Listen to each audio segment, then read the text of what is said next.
les amis, alors je vais vous parler aujourd'hui une nouvelle fois des cloisons intérieures de la maison, puisque en fait j'ai procédé au tracé de ces cloisons, mais je me suis aperçu qu'il y avait pas mal de petites choses à revoir. Donc je vais vous expliquer de quoi il s'agit, mais avant de vous donner ces explications, n'oubliez pas de vous abonner les amis si vous ne l'avez pas encore fait, c'est gratuit, et comme ça vous pourrez recevoir gratuitement des actualités sur la construction de ma maison.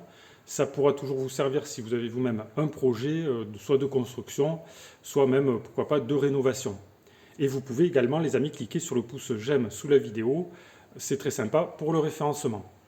Alors, de quoi je vais vous parler aujourd'hui? Je vais vous parler des cloisons intérieures de la maison, puisque vous voyez que je suis en train de préparer donc, tout l'intérieur de la maison, donc le faux plafond, mais aussi les cloisons au sol. Et donc, j'ai procédé au traçage de ces cloisons à partir du plan que voici. Donc, vous voyez que sur ce plan, il y a toutes les cloisons de la maison. J'ai tout tracé. Et une fois que j'ai eu fini de tracer tout ça, je me suis aperçu qu'il y avait quelques petits détails qui n'étaient pas terribles et qu'il fallait peut-être revoir. Et en particulier au niveau des placards. Donc je vais vous montrer tout ça de suite. Donc dans l'entrée, vous voyez que j'ai un placard ici.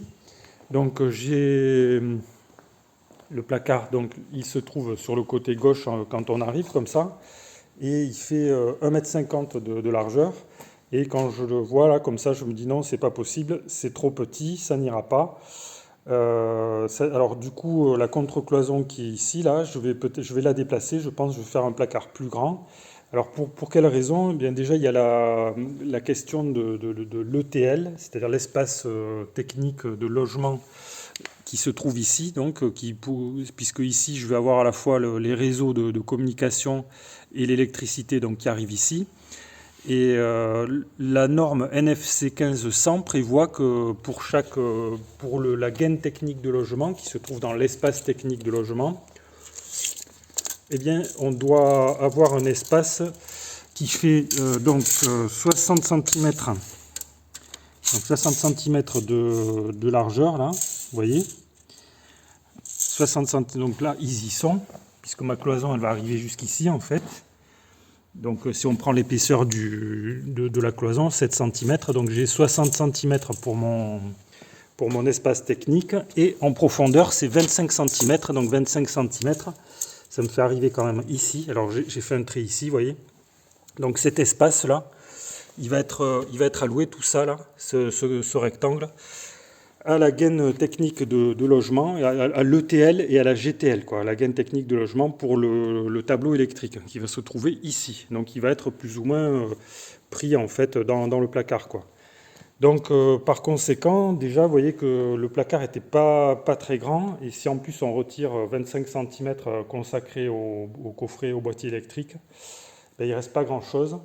Et par conséquent, j'ai décidé de modifier un peu mon plan là. Donc cette cloison, je vais la déplacer et je vais faire ici un placard qui fera plus 1,50 m mais 1,80 m, puisque j'ai vu que chez Castorama, ils vendent des portes coulissantes qui font, donc pour un placard de 1,80 m, ils vendent ça 85 € je crois.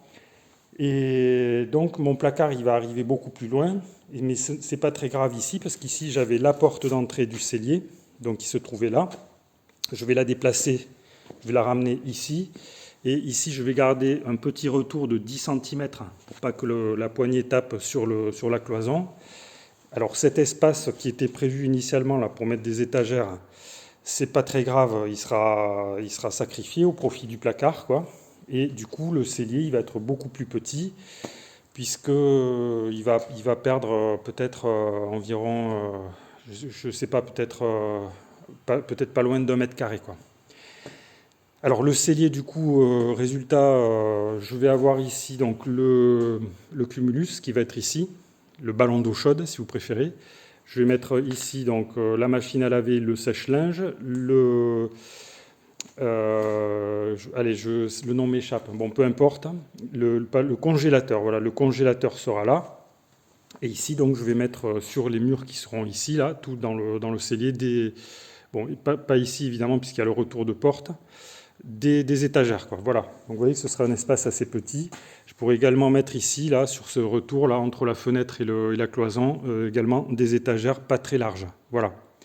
Voilà les amis, donc une première modification qui est bon, hein, voilà, ça change pas mal de choses, mais je pense que l'espace, il vaut mieux avoir un grand placard dans l'entrée bien proportionné plutôt que la porte telle qu'elle était prévue initialement.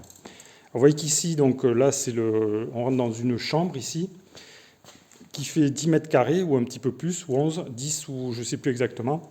Ici, on a la salle de bain. Donc ici, j'ai prévu un espacement, là, j'ai prévu de mettre une baignoire au fond, là. Donc la baignoire, elle va faire 1,80 m de large. Et là, il y a un espace de 1,90 m. Je crois que c'est ça à peu près, hein, à 1 cm ou 2 près. Ici, il y aura une double vasque. Et là, vous voyez tout de suite que là, il va y avoir un souci avec l'évacuation. Je vais faire passer mon évacuation par là. Je ne sais pas encore comment, peut-être dans la cloison, là. Voilà. Et ici, pareil, de l'autre côté, je vais avoir une évacuation ici pour machine à laver et sèche-linge qui va partir par ici. Voilà. Alors après, le problème qui se pose dans les chambres, en fait, c'est la question toujours pareil des placards. Puisque ici, en fait, j'avais l'intention au départ de faire un placard j'avais mis 1,60 m, mais en fait, ici, c'est pareil que dans l'entrée. Il vaut mieux mettre un placard de 1,80 m. Vous voyez la largeur du placard. Je vais prendre des portes, en fait, ce que je vous ai dit tout à l'heure, c'est-à-dire chez Castorama, des portes coulissantes de 1,80 m de large. Et vous voyez la largeur du placard et sa profondeur. Alors la question de la profondeur, là, c'est pareil. Il faut que je fasse un retour de cloison ici. Et le problème, c'est que si je recule trop, en fait, ça amenuise la largeur qui est restante pour mettre le lit. Et alors, perdre de l'espace ici sur ce petit rectangle, c'est pas très grave. Donc, il vaut mieux avoir un placard plus large que plus étroit.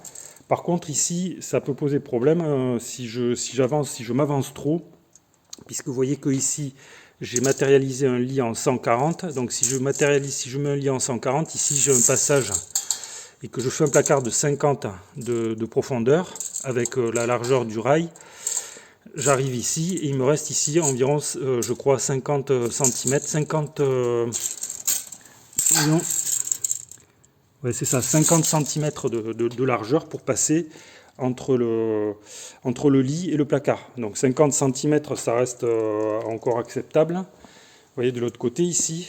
Donc là, voilà, si je mets mon lit ici, il me reste cet espace pour circuler autour du lit, 50 cm. Par contre, si je mets un lit en 160, ça me fait reculer ici. Et vous voyez qu'il ne me reste pas grand-chose pour circuler, c'est assez étroit. Et voilà, donc voilà un peu le problème, les amis. Donc je pense que au lieu de faire un placard de 60 cm de profondeur, je vais faire un placard de 50 cm avec un rail. Je compte que le rail va mesurer environ 5 à 7 cm. Donc il faut que je fasse un retour ici de 57 cm. Voilà. Voilà les amis, donc dites-moi ce que vous en pensez sur la largeur là qu'il y a sur le passage que je vais mettre ici entre le lit et le placard, et ici entre le lit et le mur. Donc soit j'aurai un espace de environ soit 50 cm, soit 57 cm et demi. Voilà, à votre avis, est-ce que cette dimension pour circuler autour du lit est suffisante, sachant que le lit, vous voyez, il va s'arrêter s'il fait 190 à ce niveau. Et ici, il me reste un espace assez grand pour mettre un petit bureau ou un meuble télé. Voilà les amis, ce que je pouvais vous dire. Donc vous voyez le genre de problème qu'on peut rencontrer quand on trace des cloisons. Donc dites-moi ce que vous en pensez là sur la largeur des placards, leur profondeur. Voilà, donc si la vidéo vous a intéressé, vous pouvez cliquer sur le pouce j'aime. Je répète que vous pouvez vous abonner, c'est gratuit.